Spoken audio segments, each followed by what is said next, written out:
श्रीमद् भगवद गीता 18 अध्यायों का संक्षिप्त सार। यह दिव्य उपदेश श्री कृष्ण ने अर्जुन को महाभारत के युद्ध क्षेत्र में दिया। अध्याय पहला अर्जुन विषाद योग। अर्जुन मोह और शोक से व्याकुल हो जाते हैं। जीवन का पहला संघर्ष भ्रम। अध्याय दूसरा सांख्य योग। आत्मा अमर है, कर्म और ज्ञान का महत्व समझाया गया। अध्याय तीसरा कर्म योग।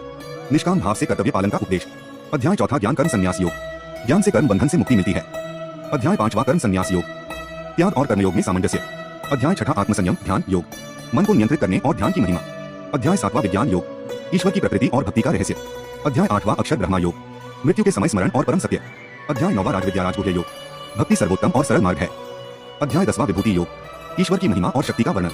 अध्याय 11वां विश्वरूप दर्शन योग। श्री कृष्ण का विराट रूप दर्शन। अध्याय 12वां भक्ति योग। सच्ची भक्ति का महत्व। अध्याय 13वां क्षेत्र क्षेत्रज्ञ विभाग योग। शरीर और आत्मा का भेद। अध्याय 14वां गुणत्रय विभाग योग। सत्व रज तम गुणों का वर्णन। अध्याय 15वां पुरुषोत्तम योग। परम पुरुष और संसार वृक्ष का ज्ञान। अध्याय 16वां दैवासुर संपद विभाग योग। दैवी और आसुरी गुणों का अंतर। अध्याय 17वां श्रद्धात्रय विभाग योग। श्रद्धा के 3 प्रकार। अध्याय 18वां मोक्ष संन्यास योग। समर्पण और मोक्ष का अंतिम संदेश।